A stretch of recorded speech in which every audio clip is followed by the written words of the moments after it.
दुनिया के सबसे बड़े शिखर माउंट एवरेस्ट को सर करने की शुरुआत 1921 से ही हो चुकी थी, लेकिन उसकी चोटी तक कोई नहीं पहुंच पा रहा था। और एवरेस्ट की चोटी तक पहुंचना इतना आसान भी नहीं था, क्योंकि वहां तक पहुंचने के लिए बेहद ही मुश्किल और खतरनाक हालातों से गुजरना होता था। क्योंकि 29,028 फीट की इस मंजिल के रास्ते में बहुत सारे मौत के दरवाजे हैं। इस मिशन में कई लोग असफल हुए, कई लोगों ने अपनी जान गंवा दी और बहुत सारे लोगों का शव तो आज भी उस बर्फीली चट्टानों के भीतर दबा पड़ा है, जिसे आज तक वापस नहीं लाया गया। लेकिन फिर भी साहस के शूरवीरों ने हिम्मत नहीं हारी और वो एवरेस्ट की चोटी तक पहुंचने का लगातार प्रयत्न करते रहे।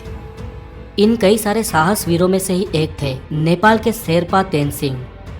सन 1952 में नेपाल के शेरपा तेनसिंह के दिमाग पर एवरेस्ट को सर करने का जुनून सवार था। तब स्विट्जरलैंड के रेमन लैम्बर्ट और शेरपा तेनसिंह ने एवरेस्ट को सर करने का प्रयत्न किया था, लेकिन वो उसमें निष्फल साबित हुए थे।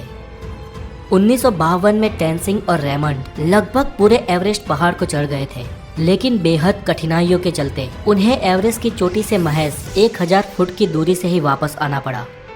मंजिल से इतने करीब होकर भी वापस आ जाने का दुख उन दोनों को था, लेकिन तेनसिंह ने हार नहीं मानी।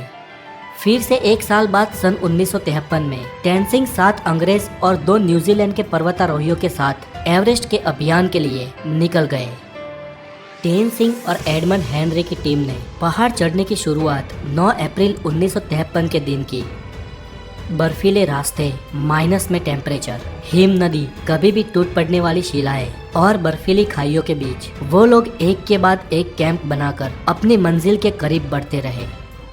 लगभग 20,000 फुट की ऊंचाई तक पहुंचने के बाद एक छोटी सी दरार को पार करने के लिए हेनरी ने डाइव लगाई, लेकिन उनके भार के कारण बर्फ की चट्टान वहां से खिसक गई और वो हमेशा के लिए उसमें दबने ही वाले थे कि पीछे से समय रहते तेनसिंह ने रस्सी फेंकी और हेनरी ने उसे पकड़कर अपने प्राण बचा लिए।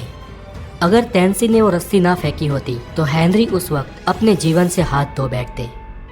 खैर, एडमंड हेनरी और तेनसिंह की टीम धीरे धीरे एवरेस्ट की चोटी से नजदीक आते रहे। उनसे पहले चढ़ाई को शुरू करने वाली चार्ल्स इवान की 9 सभ्यों की एक टीम थी, जो तेनसिंह की टीम से पहले एवरेस्ट को चढ़ने वाली थी। अगर किसी कारण इवान्स की टीम एवरेस्ट में चढ़ने को निष्फल हो या चढ़कर वापस आ जाए, उसके बाद ही तेनसिंह की टीम को आगे बढ़ना था। हेनरी और तेनसिंह की टीम ने लगभग आधे से ऊपर एवरेस्ट को सर कर लिया था। एवरेस्ट की चोटी से पहले आने वाली ये आखिरी छोर सबसे खतरनाक माना जाता है, जहां पर पहुंचते पहुंचते कई लोगों ने आखिर में अपनी जान गंवाई है। एक तरफ इवान्स की टीम इनसे पहले आगे बढ़ रही थी और 26 मई के दिन माउंट एवरेस्ट के शिखर से वो लोग सिर्फ 300 फुट की दूरी पर थे। लेकिन इवान्स और उनके साथी बहुत थक चुके थे। उनके शरीर ने जवाब दे दिया था। उनमें अब एक कदम भी आगे बढ़ाने का हौसला नहीं था और वो चोटी से सिर्फ 300 फीट की दूरी पर वापस लौट गए। यहाँ पर इतिहास किसी और के नाम पे ही लिखा जाने वाला था। इवान्स की टीम के पीछे लौटते ही अब तेनसिंह और हेनरी की टीम को आगे बढ़ना था। रात में सोने के बाद सुबह तेनसिंह और उनकी टीम ने अपनी मंजिल की तरफ कदम बढ़ाए। तापमान -27 डिग्री सेल्सियस था। परिस्थिति बहुत कठिन थी, फिर भी इन साहसिकों ने हिम्मत नहीं हारी। वो कुदरत और अपने शरीर की कठिनाइयों का सामना करते करते एक के बाद एक कदम आगे बढ़ाते गए और सुबह के 9 बजे वो लोग दक्षिण शिखर तक पहुंचे। धीरे धीरे ऑक्सीजन खत्म हो रहा था और अब उनके पास उतना ऑक्सीजन भी नहीं था कि वो इस पूरे अभियान को ठीक से खत्म कर सके। तेनसिंह की गति धीमी हो रही थी, उनके पांव धीरे धीरे भारी हो रहे थे। कुछ यही हाल हेनरी का भी था।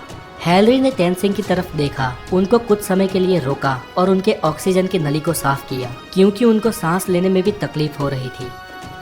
वो लोग एक के बाद एक ऐसी आने वाली कठिनाइयों को मार देते रहे और अपने कदम एवरेस्ट की चोटी तक बढ़ाते रहे।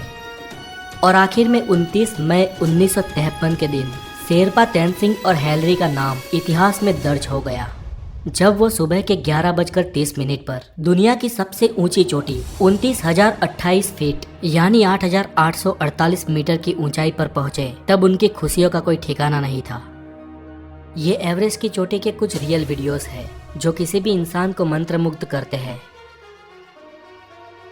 इस तरह विश्व के लिए दुर्गम एवरेस्ट का शिखर नेपाल के शेरपा तेनसिंह और न्यूजीलैंड के एडमंड हिलेरी ने सर कर लिया।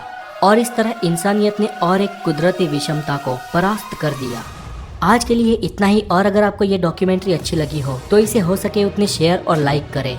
अगली वीडियो में हम आपके लिए लाने वाले हैं इंसानियत की और एक जीत की सच्ची कहानी, द नॉर्थ पोल यानी उत्तर ध्रुव के बारे में। अगर आप नए हैं तो हमारे चैनल द नॉलेज को जरूर सब्सक्राइब करें। Have a good day, take care.